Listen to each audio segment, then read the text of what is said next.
नमस्कार दोस्तों, इन्फ्राटॉक्स के नए एपिसोड में आपका स्वागत है। तो चलिए शुरू करते हैं। पहली खबर की शुरुआत करते हैं दिल्ली मेट्रो से, जहां पर दोस्तों दिल्ली मेट्रो की गोल्डन लाइन कंप्लीशन की एक और स्टेप क्लोज पहुंच चुकी है। क्योंकि डीएमआरसी के द्वारा यहाँ पर बताया गया है कि 865 मीटर की एक और टनल को उन्होंने कंप्लीट कर दिया है। दोस्तों गोल्डन लाइन एरोसिटी से तुगलकाबाद के बीच में बनकर तैयार हो रही है, जो एक टाइप की ग्रीन लाइन का एक्सटेंशन है। फेज 4 के अंतर्गत इसको बनाया जा रहा है।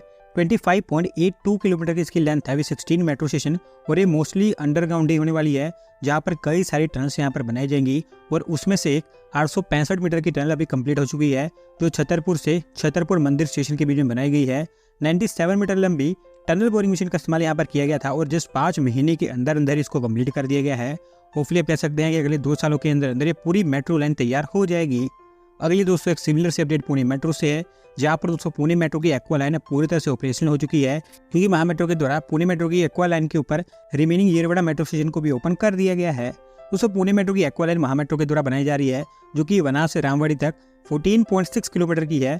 पिछले 2-3 सालों के अंदर अंदर इसको छोटे छोटे पार्ट्स में ओपन किया गया है, जहाँ पर आखिरी स्ट्रेच मार्च के आसपास बन गार्डन से रामवाड़ी के बीच में ओपन की गई थी। और इसी स्ट्रेच के बीच येरवड़ा मेट्रो स्टेशन भी था, जो पहले कंप्लीट नहीं हुआ था और इसी कारण ओपन भी नहीं किया गया था। हालांकि मेट्रो सर्विस यहाँ पर ऑपरेट हो रही थी, पर स्टेशन इस्तेमाल में नहीं था। पर क्योंकि अब इसको ओपन कर दिया गया है, तो यहाँ पर जो लोग रहते हैं वो अब मेट्रो का इस्तेमाल कर पाएंगे।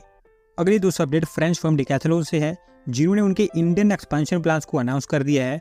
और यहाँ पर उनका कहना है कि अगले 5 सालों के अंदर वो भारत में 100 मिलियन यूरोस यानी कि अराउंड इंडियन रुपीज़ में 933 करोड़ रुपीज़ की इन्वेस्टमेंट करेंगे।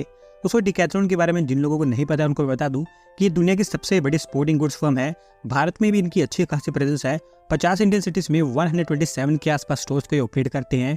और अभी एक्सपेंशन प्लान के अंतर्गत 2027 तक 175, जबकि 2029 तक इनके स्टोर्स बढ़कर 190 तक हो जाएंगे। और एक और अच्छी बात यह है कि अभी जितनी भी गुड्स ये भारत में भेजते हैं, उनमें से ऑलमोस्ट 68% भारत में ही बनी हुई होती हैं। लेकिन इस एक्सपेंशन प्लान के अंतर्गत ये लोकलाइजेशन बढ़कर 85% तक पहुंच जाएगा, और वो भी अगले 2 सालों के अंदर अंदर।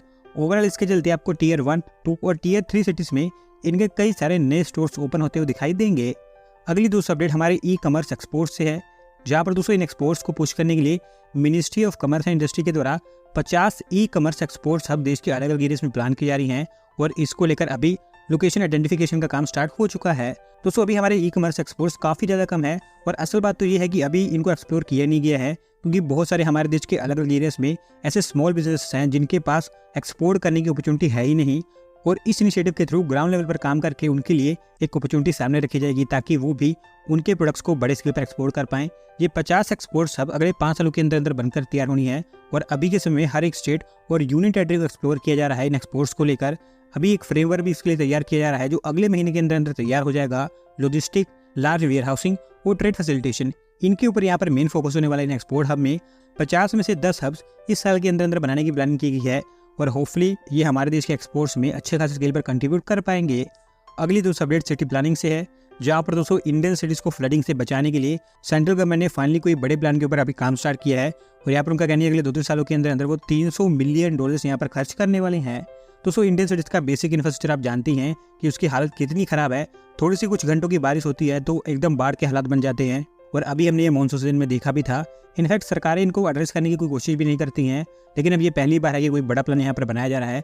टोटल 7 सिटीज़ को यहाँ पर सिलेक्ट किया गया है, जहाँ पर ड्रेनेज सिस्टम को इम्प्रूव करने और वाटर बॉडीज एंड लेक्स को रिवाइव करने के ऊपर काम किया जाएगा।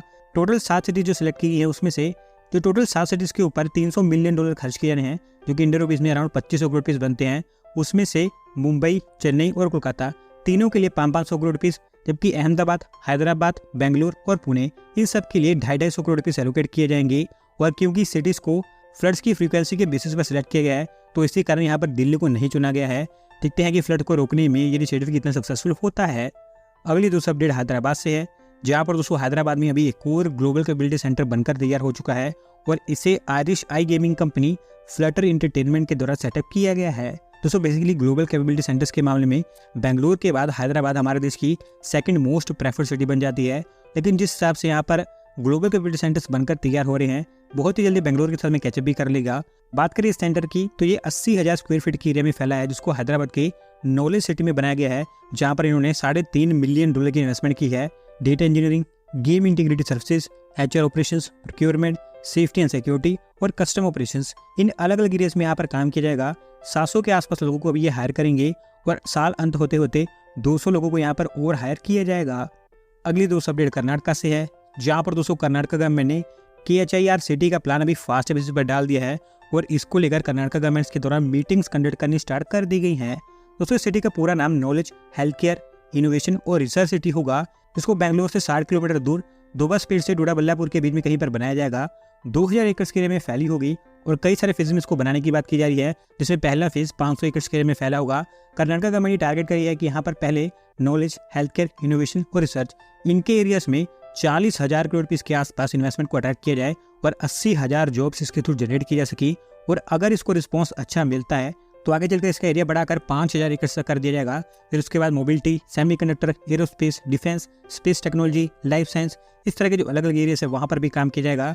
और अभी जैसा यहाँ पर प्रोग्रेस चल रहा है, कर्नाटका गवर्नमेंट का कहना है कि अगले कुछ हफ्तों के अंदर CM के द्वारा खुद इसका पहला फेज लॉन्च किया जाएगा।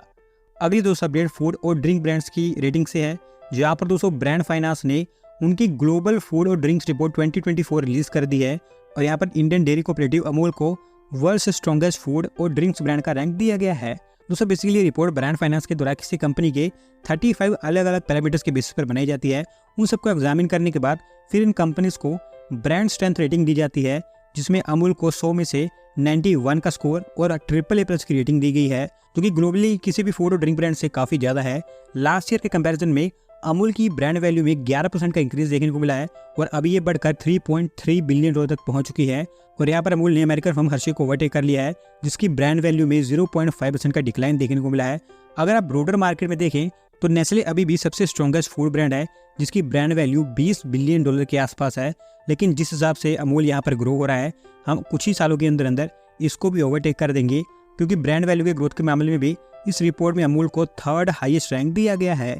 आज के दोस्तों लास्ट अपडेट हमारी रेलवे से है, जहाँ पर दोस्तों वंदे भारत ट्रेन के टेंडर को लेकर हमारी रेलवे के द्वारा कुछ यहाँ पर रिविजन्स और चेंजेस किए गए हैं। और अब उनका कहना है कि 16 कोचेस की वंदे भारत के बजाय वो 24 कोच वाली वंदे भारत ट्रेन को प्रयोग करेंगे। दोस्तों बेसिकली 120 वंदे भारत ट्रेन को लेकर रेलवे के द्वारा कुछ समय पहले 35,000 करोड़ रुपये का टेंडर RVNL के जॉइंट वेंचर को दिया था और ये जॉइंट वेंचर उन्होंने रशियन कंपनी के साथ मिलकर फॉर्म किया था, जहाँ पर हर एक ट्रेन 16 कोच वाली होने वाली थी। लेकिन अभी डिसाइड किया गया कि हर एक ट्रेन 24 कोचेस के साथ में आएगी और 120 ट्रेन की बजाय 80 ट्रेन यहाँ पर खरीदी जाएंगी। हर ट्रेन सेट की कॉस्ट 120 करोड़ के आसपास होगी। और अभी मैं आपको बता दूं कि इस टेंडर के अंतर्गत 2 प्रोटोटाइप्स के ऊपर काम किया जा रहा है, जिसमें पहला अगले साल सितंबर के आसपास तैयार हो जाएगा और दूसरा उससे 1-2 महीने बाद नवंबर के आसपास तैयार हो जाएगा। महाराष्ट्र के लातूर मेन ट्रेन की मैन्युफैक्चरिंग की जानी है, जहाँ पर एक नई फैक्ट्री को ओपन किया गया है और होपफुली अब ये टेंडर टाइमली कंप्लीट होता हुआ दिखाई देगा। दोस्तों आज की वीडियो में बस इतना ही। अगर आप अपनी तरफ से अपडेट सबमिट करना चाहते हैं तो डिस्क्रिप्शन में दिए गए लिंक पर क्लिक करके सबमिट कर सकते हैं। और अगर आज की वीडियो पसंद आई हो तो वीडियो को लाइक करें, चैनल को सब्सक्राइब करें। धन्यवाद आपको वीडियो को देखने के लिए।